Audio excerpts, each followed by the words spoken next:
bureaucratic attempts to prevent us from going. There came a day where the Coast Guard showed up on the boat, demanding that we relinquish the papers. So this was shot from that day. Right now, they're taking into custody a Jewish Canadian member of our steering committee who's going into jail with our papers in order to defend the original papers for the ship. We're not going to let it go easily.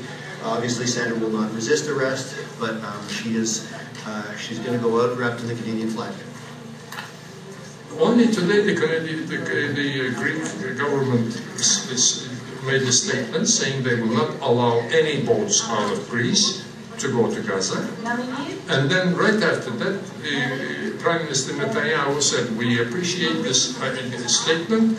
We'll try to help Greece with its economic problems. So is there a formal arrest of Sandra? Sandra is not being formally arrested. Sandra is accompanying our papers into custody because she's not willing to part with the papers for the boat. And did they say why they wanted the papers? Yeah. It seems that they've received orders from the highest level that they are to seize the papers for all the boats that have anything to do with the flotilla. Free Gaza! Free Gaza! Free the flotilla! Free Gaza! Free the flotilla! Free Gaza! Why is the Greek government doing this? Because they're under pressure by the Israelis. Because the Israelis have threatened them. They've told them that they will make this economic crisis even worse. When these people are already living in such a traumatic state as their economy is falling. And now this is how they're being held and blackmailed. And now they're forced to stop us.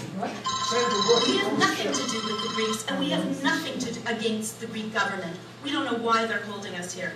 But for the last 24 hours, we've just had police and inspectors and authorities, and now we can't go anywhere. And now they want to take our papers, all our official papers. And I'm saying I'll go with the papers, but the papers will not leave this boat alone. We don't understand how the rest of the world can turn a blind eye to what goes into Gaza, in Gaza every day. We don't understand it. How can they sit back and watch during Hasled, 1,500 people, men, women, children being killed? How can they do it? How can we keep standing here now while this illegal blockade goes on? Freedom Flotilla! Stay human! Freedom Flotilla! Free Gaza! Well, I think first of all you need to tell us why you're stopping us at every single move we've tried to make, day after day. You know that we have done everything right. You know that we had our papers. You know that we don't have a big flag. You know that we're not Greeks. We just want to leave this harbor. We have a place to go and we want to go now. I understand that you're the one in charge of this harbor. Now you're the one who keeps stopping us day after day from going. Now maybe there's somebody above you and we'll go to them, but we're not going to leave until you give us permission to get out of this harbor. We have been here for a week. I've been here for 3 months. I've been in there for hours and hours, and I thought that we had everything in order. We know we have everything in order. We don't understand why they're holding us here. We're all like prisoners now inside of Greece. So we just want out. We all want to leave Greece now. I'm with her. I'm with her.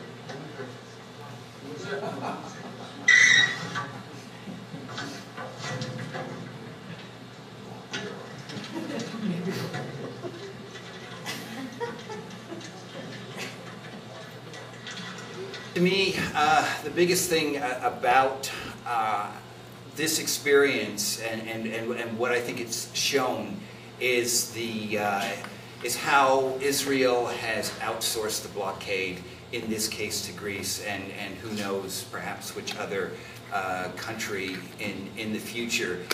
In the weeks leading up to our going, I was reading lots of different information from both Israeli newspapers and pro-Palestinian sources about what the Israeli government was saying about what was going to happen to the flotilla and how they were referring to us. You know, there were certainly threats of violence. They called us anything from, you know, supporters of terrorists to aging hippies. So I went on this thing expecting to go to Istanbul to sail with the Magic Marmara. And I ended up being volunteer engineer on the Tahrir. Quite a change. There's our ship. Belgium, Danish, Quebecois, Aussie flag, Palestinian flag, Greek flag. Well, you see the other flags, and covered in netting. The netting is for the Israelis when the stun grenades and the tear gas were coming. That's the harbor master. I felt sorry for her. She's simply following orders from above. So she's the one that said your benches are too narrow. She's the one that had to say you need hot water. We needed cold water, but no, you needed hot water on this ship. So finally we got fed up with excuses. We knew they were going to let us go. So we staged a march through the middle of this little tourist town. And we're marching to the harbor master's office. But it was hopeless. And this is the point when they actually pulled out the governmental order, because they had an order from the Minister of Public Safety saying that no ship would sail from Greece to Gaza. And that's a Greek parliamentarian, left-wing party. He was there to offer his support, trying his best. In the middle of their financial crisis, they still came down to try to offer us support. The photograph that Kevin showed you of the Greek MP from Crete who came down and supported us, I actually copied down a statement that he made. It's very simple, but I think it speaks the point very clearly. He said, Greece of this moment is a member of Israeli foreign policy. They do whatever they ask. Anyways, 3 days before we left, an Israeli ship turned up in port, a huge 3-deck ship called the Noah 7, full of Israeli officers, and they actually asked permission to tie up right there where that ship is. But we had around-the-clock security, divers in the water, underwater floodlights to try and ward off assault. Because the Israelis sabotaged 2 of the flotilla ships in other ports in Greece, and we knew we were next. I think this is the meeting, no it isn't, but this is the kind of meeting that would have happened when they picked the crew. Our Greek crew members had to be released because they would have never worked again in Greece if they had been on board our ship. So they went through the passengers and found out we had a captain, we had a navigator, we had a bosun, and we had an engineer, myself. So we had and that was a multinational crew because we had a Dane, a Belgian, a German, and a Canadian taking over as volunteer crew members. Okay, there's the lay of the land. This is where the Israelis wanted to tie up next to us. They were out to get us, honestly, no doubt about it. But then they put the Coast Guard behind us, so you can see it was a simple plan. The second we make any move to go, they simply pull ahead about 30 feet, cut us off, and we don't go anywhere. So what happened was I think I can fill it in here. They had a mock demonstration that they were going to march back to the harbor master's office. So as the mock demonstration went from here down towards the guard shack, we had people unplugging shore power, disconnecting the shore water, quietly slipping the lines off the ship, pushing the ship away, and then the captain turned the keys and some buzzers went off in the engine room, and that was my signal to turn on these 2 huge 12-cylinder Caterpillar diesel engines. So the whole town knew we were leaving the second I hit that button. And both engines going, generator going, everything roaring. I didn't see it, I guess commandos are rushing down to jump on the ship. They jump on that ship, and they find those 2 little kayaks in front of them, and they went crazy. I was the one standing, telling the kayak people when they were hiding behind the boat. They were tucked in, yeah, right behind the boat, quietly. so the patrol boat couldn't even see them. But they had seen them earlier playing there, so when they came out, they just thought they were playing again. And then I said, quick, go now. And they paddled around to get in front of that just at the time we started up. But they gave us 4 minutes. We were able to back up and roar off. So we made a run for it. He couldn't do anything to stop us, except that the commandos had a Zodiac. And the Zodiac came out, picked up the commandos off the Coast Guard ship, and then it was quite easy for the Zodiac to come up behind us and stormed on board, and that was the end of it. He steps out of the bridge after he storms the bridge, finds the bridge empty, steps out and says, "Who's the captain?" Everybody says, "I'm the captain." Just like out of I Am Spartacus, you know. There's the tug just after pulled us in. This is the moment when they smashed our ship up. That tug rammed us quite hard into the dock and split our fuel tank. They shut our power off, so this is the fellow Jim Rankin from the Toronto Star, so he's working by flashlight getting the story out. The final thing is that although it remains to be seen whether the Freedom Flotilla itself, not just the Canadian boat to Gaza, whether we choose to do anything about this, there certainly is a good case for saying that the Greek government broke international law. That 8 nautical miles was the freest, best 8 nautical miles I've ever traveled in my life. But I have to say, after that, some 45 of us lived 24 hours like Palestinians. Some of us were in jail, some of us were on a tiny space that we couldn't leave. It was 40 degrees during the day. We could sort of gingerly get off the boat, swim a little bit, and get back on because we were afraid of being arrested. 24 hours like that. Yes, activists should be able to go where they want. Yes, they should be able to support causes they want to support.